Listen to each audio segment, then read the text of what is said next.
예. 오늘은 이제 고린도 후서 1장 1절부터 오늘은 11절까지 하도록 합니다. 자, 이제 고린도 전서를 지난주까지 해서 이제 다 끝냈는데, 고린도 후서를 이제 또 살펴봅니다.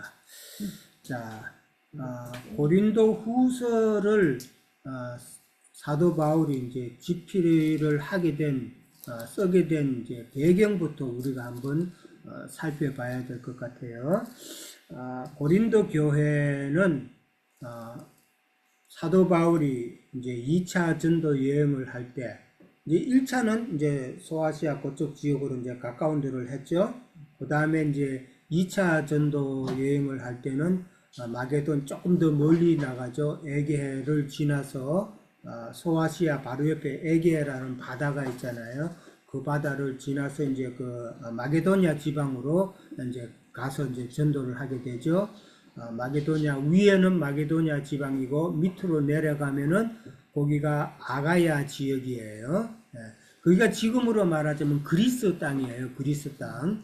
그리스 나라의 그 북부 지역이 마게도냐 지역이고, 그 다음에 그리스의 저 남쪽 지역이 아가야 지역이다라고, 이제 오늘 아가야라는 말도 나오고, 이제 그렇게 하는데, 마게도냐라는 말도 많이 나오죠. 그러면, 지형적으로, 마게도냐는 그 북쪽에 있는 땅이고, 아가야는 좀 밑에 있는 곳이다라고 이제 그렇게 이해를 하시면 돼요.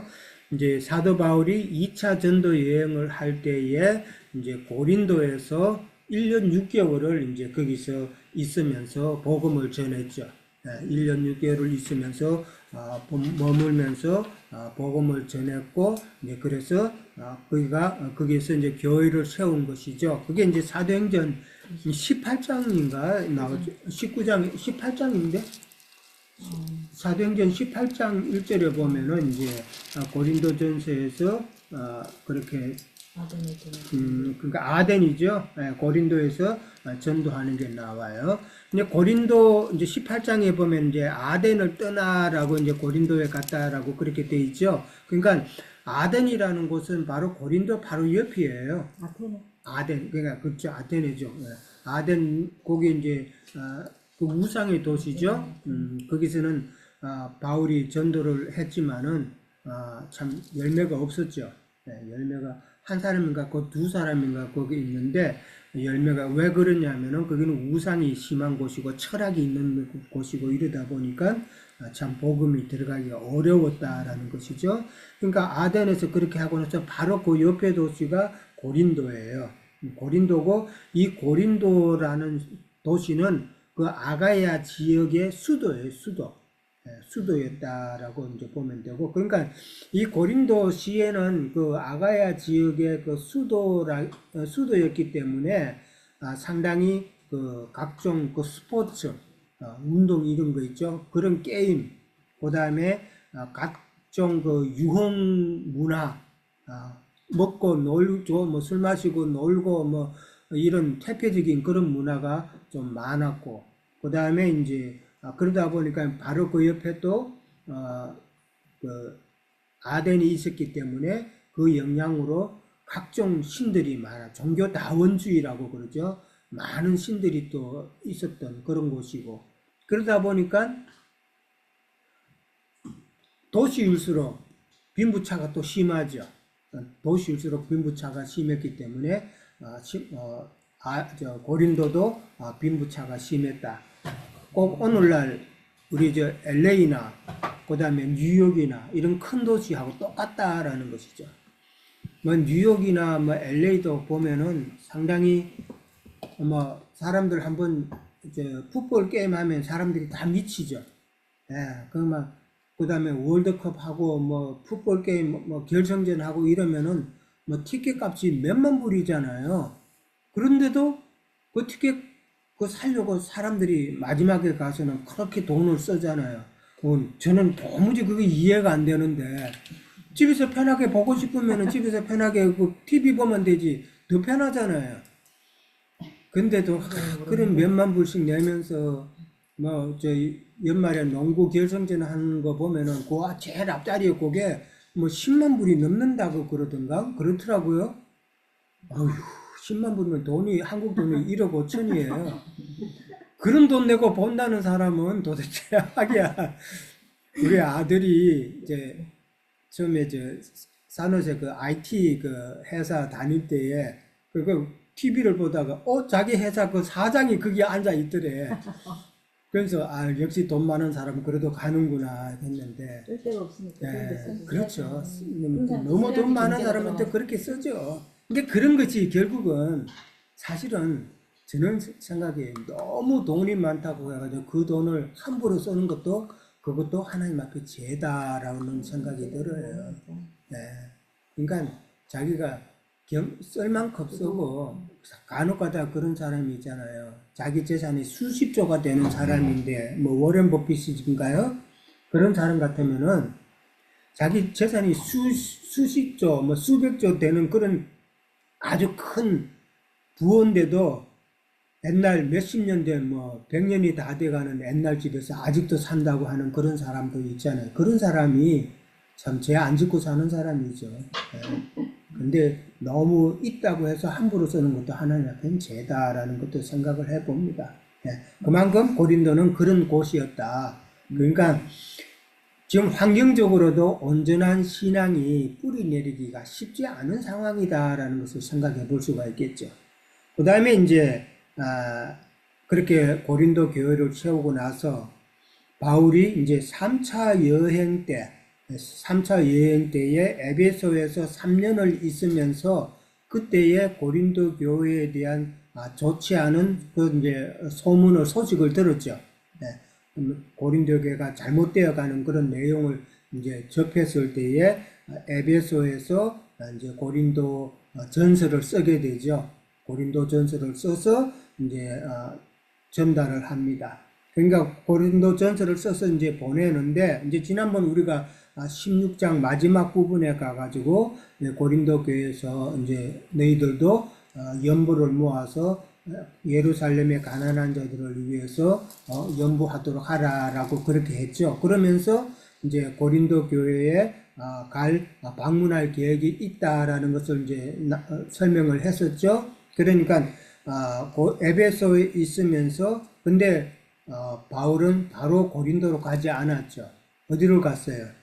마게도냐로 먼저 갔죠. 예, 마게도냐로 먼저 갔고 이제 그 다음에 이제 고린도 교회를 이제 방문을 한 거예요. 근데 그러니까 이제 첫 번째 고린도 갔을 때는 교회를 세우기 위해서 갔고 그 다음에 두 번째 고린도 교회를 간 것은 안 좋은 소문이 들리니까 가서 어떻게 되나 상황을 판단하고 그들을 권면하기 위해서 먼저 고린도전서 편지를 써서 그렇게 보냈지만은 또 갈 필요가 있었죠. 그래서 고린도에 가서 방문을 했는데 그 전에 이제 디모데를 먼저 보냈죠. 같이 디모데를 보내면서 디모데에게 그렇게 사역을 맡겼는데 디모데가 갔을 때 고린도 교회 형편이 참 눈에 다 들어왔겠죠.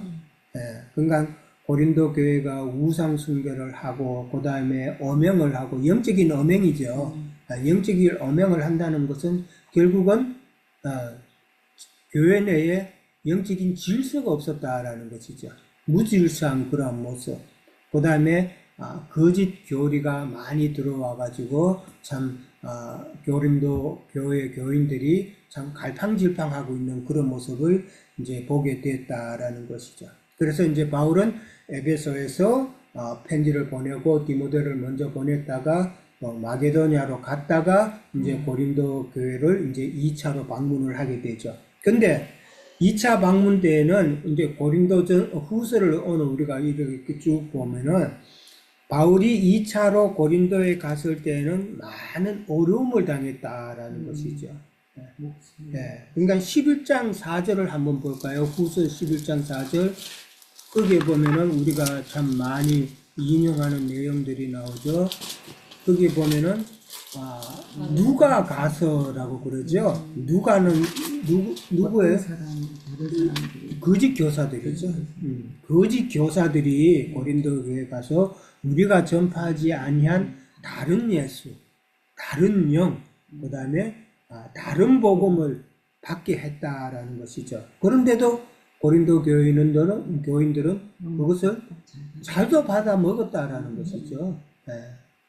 이제 그런 거짓 교사들의 영향으로 인해서 바울이 고린도 교회로 갔을 때에 그들은 거짓 교사들과 그들과 함께 했던 교인들은 무엇을 부정을 했어요? 고린도 후서 앞으로 쭉 읽어보면은 오늘도 나오지만은 바울 사도의 그 사도직의 권위를 부정을 했다라는 것이죠. 바울이 무슨 사도냐? 예수님의 12제자가 사도들이지 바울이 무슨 사도냐? 그걸 우리가 믿을 수 있냐? 이런 식으로 나왔다는 것이죠. 그리고 바울의 그 사역, 복음 전하고 각 지역을 돌아다니면서 복음 전하는 그 사역도 심지어 바울의 그 인격까지도 공격을 했다라는 것이죠. 그러니까 바울로 봐서는 2차 때 고린도 교회 갔을 때 많은 마음의 상처를 입었었겠죠. 그런 상태에서 이제 다시 되돌아와 가지고 6개월 후에 마게도냐 지역에서 다시 고린도 후서를 지금 쓰게 되는 거예요.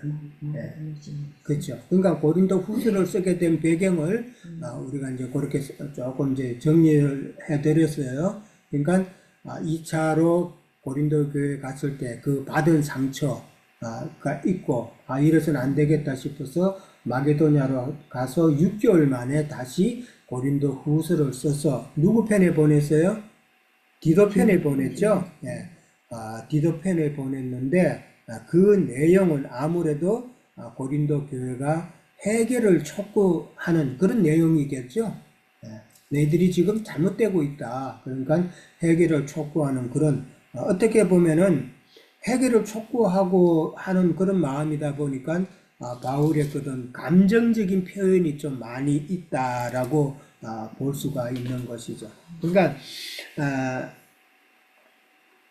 2장 4절에 한번 볼까요? 2장 4절에도 보면 고린도 후서 4절에도 보면은 내가 마음에 큰 눌림과 걱정이 있다라고 그렇게 표현을 했죠. 예, 참 많이 상처받았다는 이야기예요. 있어 많은 눈물로 너희에게 이 편지를 쓴다라고 그렇게 이야기를 합니다. 그러면서 이는 너희를 근심하게 하려 한 것이 아니요 오직 내가 너희를 향하여는 넘치는 사랑으로 그렇게 쓴 것이다라고 바울의 그 사랑을 또 그렇게 적었어요. 이런 식으로 바울은 감정적인 표현을 했다라는 것이죠. 근데도 바울이 고린도 후서를 이렇게 쓸 때는 많은 사실은 인간적인 생각으로 보면 바울이 2차로 고린도에 갔을 때 받은 상처가 너무 컸기 때문에 편지는 썼지만은 인간적인 측면에서 보면은 기대를 많이 했겠어요? 고린도 교회에 대한 기대? 별로 사실 인간적으로는 기대는 많이 못하는 입장이죠. 너무 상처를 많이 받았으니까. 그런데도 하나님께서는 고린도 교회 사람을 이 고린도 후서를 통해서 해결케 했다라는 것이죠. 예. 그래서 하나님께서는 고린도 교회도 하나님의 교회로 오늘 1절에 보면은 하나님의 교회라는 말이 나옵니다. 예. 그리고 또 성도라는 말이 나와요. 예. 그 말은 비록 고린도 교회가 사도 바울을 갖다가 힘들게 했고 그 교인들이 사도 바울의 그 인격까지도 무시하는 그런 발언을 했다 할지라도 하나님께서는 여전히 하나님의 교회고 성도라는 그런 명칭을 써서 사도 바울은 편지를 썼다라는 것이죠. 이제 그것을 이해를 해야 된다라는 것이죠. 자, 그 다음에 이제 1장 1절부터 이제 사실 인사말로 이제 시작이 되죠. 그 인사말은 2장 11절까지 인사말이 길게 참 위로의 말이 많이 나와요. 그 인사하는 그 내용은, 주 내용은 위로하는 말이에요.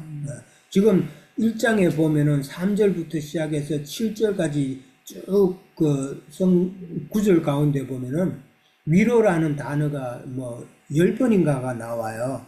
그만큼 지금 위로라는 단어가 많이 나오는데 바울이 이런 고린도 후서를 쓰면서 위로의 말을 많이 쓰게 되는 그 배경은 과연 그러면 무엇일까?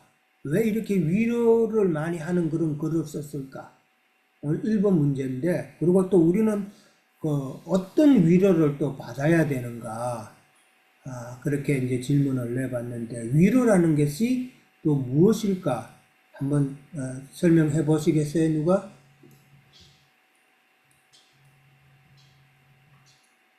자, 경희 자매님. 로마서 15장 5절에 네. 이제 인내와 위로의 하나님이 너희로 그리스도 예수를 본받아 서로 뜻이 같게 하여 주세요. 한 마음과 한 입으로 하나님 곧 우리 주 예수 그리스도의 아버지께 영광을 돌리게 하려 하니라. 영광을 돌리게 하라 한다고. 그게 위로의 그렇죠. 말을. 자, 위로의, 그럼 바울이 고린도 후서를 쓰면서 위로의 말을 많이 하게 된 배경을 우리가 한번 잠깐 짚어볼 필요가 있죠? 왜 위로를 많이 했을까? 우리가 고린도전서를 이렇게 읽어보고 또 고린도후서가 들어가기 전에 저는 그렇게 그냥 이렇게 뭐 찾아보고 그런 건 특별히 찾아본 건 아니지만 우리가 신앙생활 하면 바울 형제님도 그랬겠죠.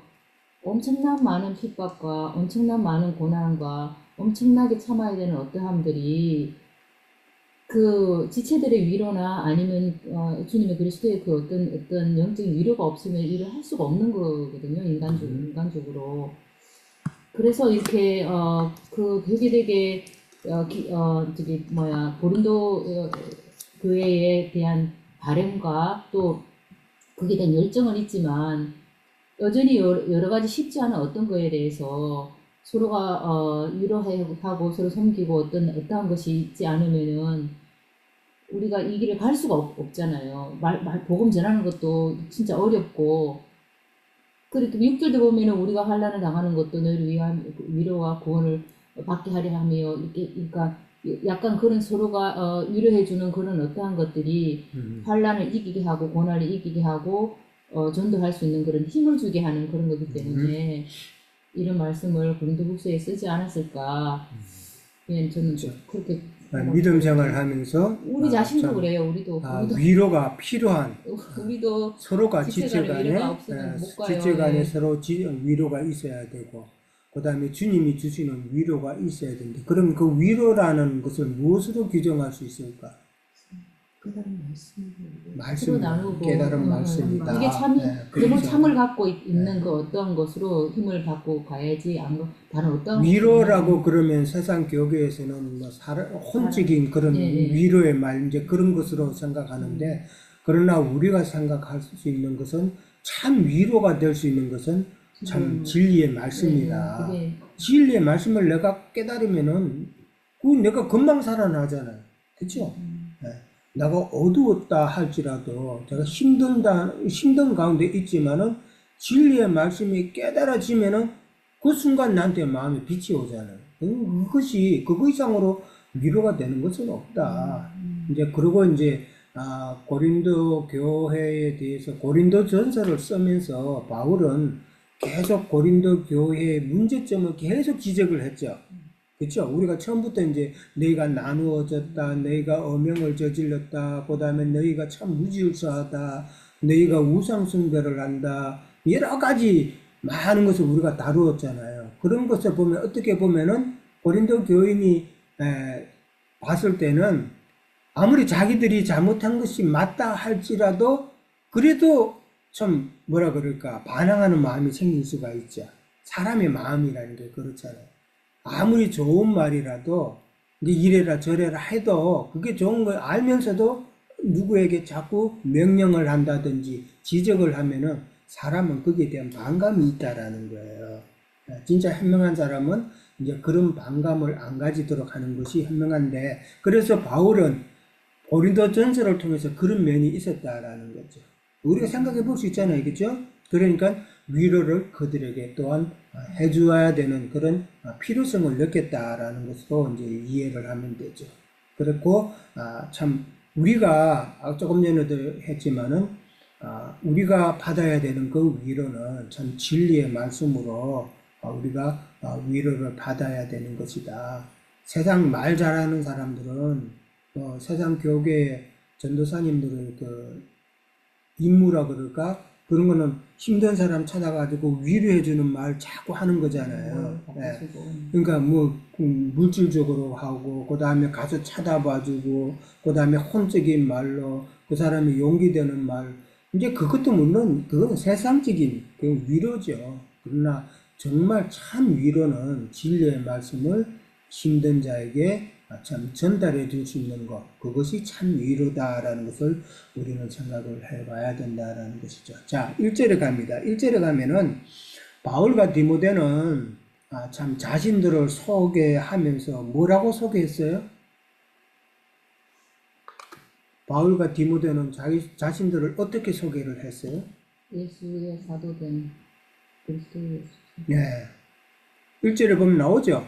하나님의 뜻으로 말미암았다라고 그 말을 먼저 합니다. 그리고 또 그리스도 예수의 사도된 바울과 디모데라고 그렇게 이야기하죠. 그럼 이 말은 뭐예요, 지금? 바울과 디모데가 사도된 것은 하나님의 뜻으로 말미암았다라는 이야기죠. 그리고 그리스도 예수의 사도라는 것을 또 지적을 하죠. 아까도 처음에도 이야기했지만 바울이 고린도 교회 갔을 때 고린도 교회에서 받은 상처 중에 하나가 뭐라 그랬어요? 바울의 사도됨을 부정한다라고 그랬죠. 그렇기 때문에 바울은 바울 서신 가운데서 꼭 이렇게 자신의 그 사도됨을 드러내는 표현을 많이 썼다라는 것이죠. 그러니까 근데 바울 서신 중에서 자기의 사도됨을 드러내지 않은 서신서는 빌립보서하고 데살로니가 전서, 데살로니가 후서하고 그 다음에 빌레몬서 요 네 개를 제외하고는 나머지 로마서나 사도행전이나 모든 부분에서는 사도 바울이 자기의 그 사도됨을 그렇게 드러내는 표현을 썼다라는 것이죠. 그것은 그러니까 바울과 디모데를 사도로 인정하지 않는다라는 말은 무슨 말이에요? 하나님의 뜻과 예수 그리스도의 뜻을 배반하는 그런 행위다라는 것을 지금 역으로 우리가 생각해 볼 수가 있다라는 것이죠. 참 그만큼 바울의 그 사도권을 부정하는 사람이 많았다라는 것을 우리가 생각해 볼 수가 있는 것이죠. 그러니까 그런 바울과 다른 사도들을 세우신 하나님과 참 예수 그리스도를 부정하게 된다라는 것을 지금 강조하고 있다라는 것이죠. 그 다음에 이제 그런 가운데서도 하나님의 교회와 온 아가야에 있는 모든 성도라고 이제 그렇게 표현을 했어요. 참 아까도 이야기했지만은 바울을 힘들게 했던 고린도 교회고 성도들이지만은 바울은 지금 하나님의 교회, 그 다음에 성도라는 그런 표현을 썼다라는 것이죠. 왜 하나님의 교회, 그 다음에 성도라는 표현을 써요?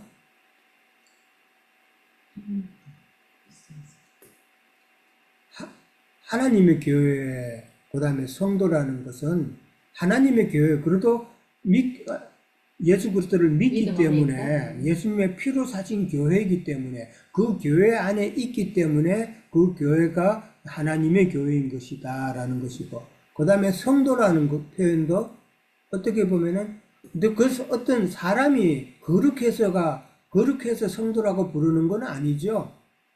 왜 성도라고 불러요? 거룩하신 그리스도 안에 있기 때문에, 그렇죠? 예수 그리스도가 거룩하시고 그분의 거룩하신 그분 안에 있기 때문에 그분으로 인해서 우리가 그렇게 성도라고 부르는 것이지, 사람이 그렇게 해서 성도라고 부르는 건 아니다라는 것이죠. 그런 표현도 잘 이해를 해야 돼요. 자, 그 다음에 이제 2절에 가면은 하나님 우리 아버지라는 표현이 나옵니다. 그 다음에 주 예수 그리스도로부터 은혜와 평강이 있기를 원한다. 하나님 우리 아버지라는 표현이 무슨 의미라고요? 아버지라는 말은 천수의 아버지가 아니에요. 권원이고 예, 권원이라는 그리고, 뜻이에요. 예, 권원.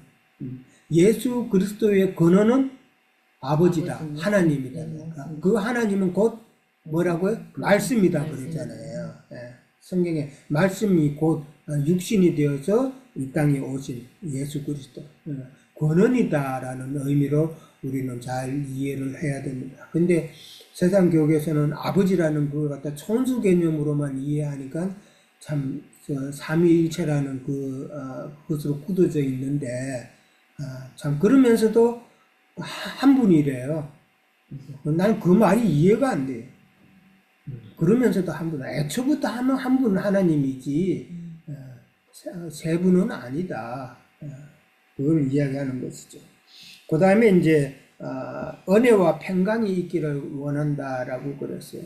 참 세상 많은 사람들은 평안하기를 원하죠. 이제 저도 이제 뭐 65세가 이제 되니까 이제 은퇴를 이제 하고 이러니까 이제 노후에 평안한 삶을 아무래도 좀 염려가 되잖아요.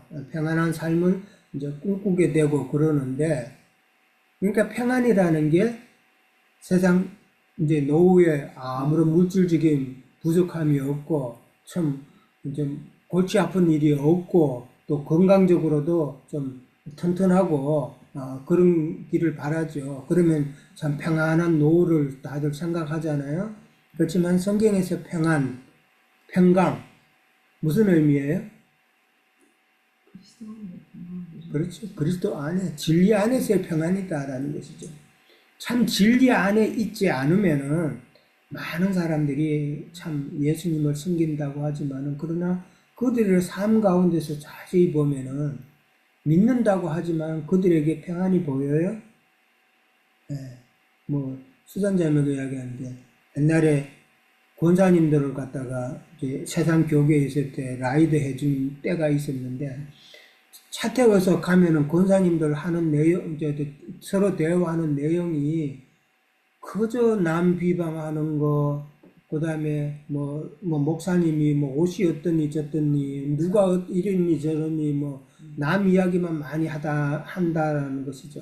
그 말 가운데서 참 권사 정도 돼서는 평생을 신앙생활을 했는데 거기서 나오는 그 평안의 말, 위로의 말, 참 덕이 되는 그런 말은 한마디도 없었다라는 이야기인데 그 왜 그래요? 진리를 깨닫지 못했기 때문에 그런 것이다라는 것이죠. 그러니까 세상 부유한 것 그런 것이 아니라 정말 진리의 말씀과 계시로 인한 그런 은혜와 평강이 있어야 된다라는 것이죠. 자, 3절하고 4절 보면은 찬송하리로다라고 사도 바울은 이야기합니다. 그는 누구죠? 하나님이죠? 그는 우리 주 예수 그리스도의 하나님이시요 자비의 아버지요 모든 위로의 하나님이며 4절 우리의 모든 환난 중에서 우리를 위로하사 우리로 하여금 하나님께 받는 위로로서 모든 환난 중에 있는 자들을 능히 위로하게 하시는 이시도다라고 그렇게 이야기를 합니다. 이 구절은 지금 찬송하리로다라고 그랬죠. 찬송하리라는 말을 한 것은 바울이 많은 힘든 환난을 겪었잖아요. 많은 힘든 환난을 겪었지만은 그 가운데서 바울과 함께 했던 그 위로의 하나님, 그 하나님께서 바울을 위로하시면서 함께 한 것에 대한 체험을 지금 고백하는 내용이에요. 그런 내가 환난 가운데 있을 때에 나를 위로하셨던 그 하나님을 내가 지금 찬송합니다라고 하는 고백이다라는 것이죠. 자, 하나님께서는 바울에게 그러면은 어떻게 위로를 하셨을까? 바울이 하나님께로부터 받은 그 위로를 받지 못했다면은 지금 바울은 전도 사역을 제대로 수행할 수 있었을까?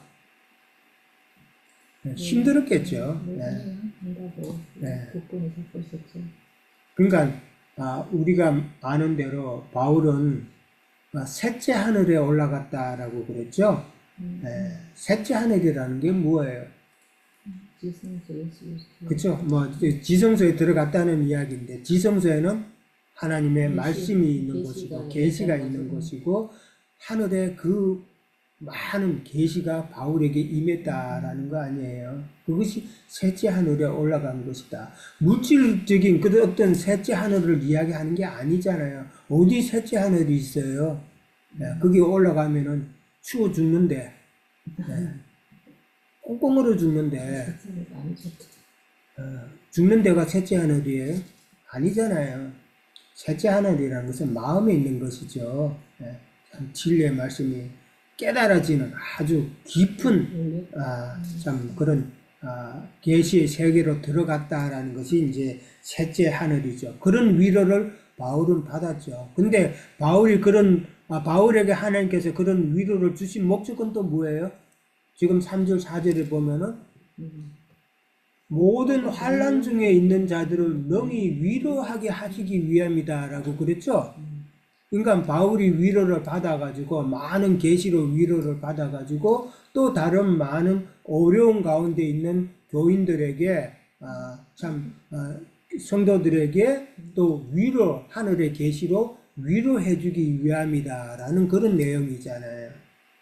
그렇게 이해를 하시면 돼요. 그러니까 바울이 힘든 그 가운데 있으면서 참 위로의 하나님을 몸소 체험했다라는 것이죠. 몸소 체험한 것에 대한 감사의 고백을 하면서 그렇게 바울에게 위로하신 것은 바울 자신만을 위한 것이 아니라 많은 환난 가운데 있는 교인들에게 또한 위로를 해줄 수 있기 때문이다라는 것이죠. 바울이 그런 체험이 없었다면 바울이 무엇으로 교인들을 위로할 수 있을까 하는 이야기죠. 자, 다른 사람을 위로하는 건 진리로 위로한다라는 것이죠. 자, 조금만 더 할게요.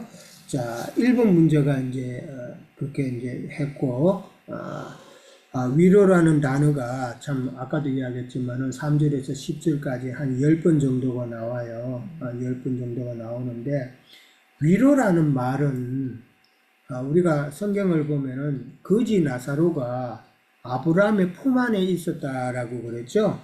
그게 전부 위로잖아요. 그러니까 오늘날 우리가 말하자면은 참 진리 안에 있는 것, 예수 그리스도 안에 있는 것이 참 위로다라는 것을 우리가 생각해 볼 수가 있고, 그 다음에 이제 5절에 가면은 바울이 이제 많은 이제 환란을 이제 당했다라고 그랬는데, 바울이 당한 고난을 갖다 5절에서는 무엇이라고 또 표현을 해요? 5절에 보면은 바울이 당한 고난을 바울은 무엇으로 표현을 했어요? 그리스도의 고난이다라는 단어가 나오죠. 그리스도의. 그러니까 바울이 당한 고난을 갖다가 그리스도의 고난이다라고 이런 표현을 썼는데, 그러니까 고난은 결국은 내가 고난을 받음으로써 내가 누구와 엮여지는 거예요? 그리스도와 엮여지는 것이다. 그러니까 고난이라는 것은 내가 나와 그리스도를 묶어주는 끈이다라는 그런 의미도 되겠죠. 그러니까 어떤 면에서 보면 믿는다 하면서도 고난을 두려워하고 고난을 받지 않으려고 하고, 그 다음에 세상적으로 또 편하게 살고, 그 다음 편한 믿음 생활을 하고, 그러니까 명예도 없고 하는 이런 거는 예수 그리스도와 묶을 수가 없다라는 것이죠. 지금 바울 사도의 그 말을 우리가 잘 이해를 해야 돼요. 세상 교육에서 설교하면 좋은 것만 가르치고 축복받는 것만 이야기하잖아요. 그러면은 예수는 전혀 없다라는 이야기예요. 고난받는 것은 하나도 이야기 안 하잖아요. 그러나 참 고난을 통해서 참 우리는 예수 그리스도와 함께 묶여지는 그런 믿음의 삶을 살 수 있다라는 것이죠. 편안한 신앙생활 그거 추구하면은 그거는 나중에 정말 예수 그리스도의 심판대 앞에 섰을 때는 내가 너와 도무지 상관이 없다라고 그렇게 말 들을 수밖에 없다라는 것이죠. 그러면서 5절에 보면은 우리가 받는 위로, 그러니까 사도 바울이 받는 그 위로는 그리스도로 말미암아서 넘친다라고 그랬어요. 고난을 받음으로 또 위로도 받고 우리가 받는 위로도 참 그리스도로 인한 것이고 그 위로가 넘친다는 말은 그리스도로 인해서 우리가 고난을 받는 자는 또한 위로도 함께 참 넘치도록 받을 것이다라는 그런 내용이죠. 예. 그러니까 그리스도의 고난이 곧 우리의 고난이 될 수 있다라는 것이죠. 그러면서 우리가 위로를 받는다라는 것이죠. 그러니까 오늘 1장의 주제어는 위로예요. 위로. 예. 위로를 받아야 되는데 위로가 없는 신앙생활은 잘못된 신앙생활이다. 그 위로라는 의미를 우리는 또 잘 이해를 해야 되죠. 자, 첫째 시간